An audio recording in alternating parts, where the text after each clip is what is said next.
Si l'on reprend les dépendances dans notre application, on a donc notre classe employee.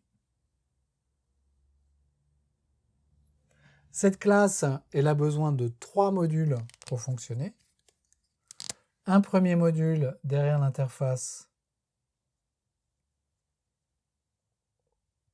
DBService, qui est une interface. Un deuxième module que je vais appeler Web, qui est aussi une interface, pour les mêmes raisons que DBService. Et puis un troisième module que je vais appeler Pay, qui est également une interface. DBService, Web et Pay vont tous prendre nEmployee en paramètre.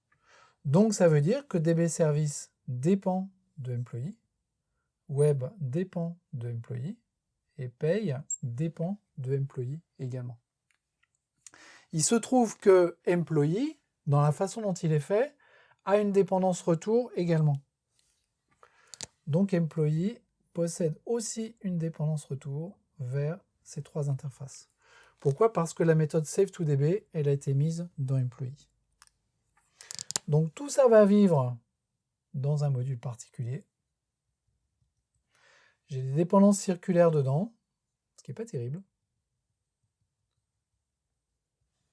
Et puis en dessous, je vais avoir 3 modules. Un premier module avec la classe MySQL DBService, qu'on a déjà vu. Un deuxième module avec Web, que je vais appeler WebImp, qui va être l'implémentation du web. Et puis un troisième module avec la Pay, que je vais appeler PayImp. Et ces 3 modules peuvent être séparés. Ils n'ont pas besoin de se connaître les uns les autres. Un premier, un deuxième et un troisième. Cette façon d'organiser les choses applique bien le Single Responsibility Principle. Chacun de mes modules a une raison d'être modifié sous la forme d'un acteur. Les gens de la base de données ici, les gens du web ici, et les gens des ressources humaines là. Ce module Employee encapsule les règles métiers de haut niveau et les détails d'implémentation dépendent de ces règles de haut niveau et pas l'inverse. Cette organisation applique également le principe D, qui est le principe de Dependency Inversion, donc inversion de dépendance. Et si je veux que mon application fonctionne, eh bien j'ai besoin d'un module supplémentaire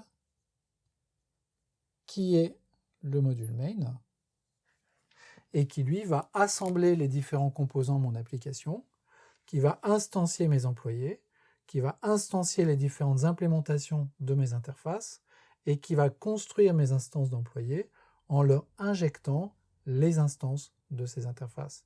Le module main dans cette organisation, c'est donc le module de plus bas niveau que je puisse avoir. Et c'est toujours comme ça que les choses se passent. Le module main, c'est celui qui dépend de tous les modules de mon application.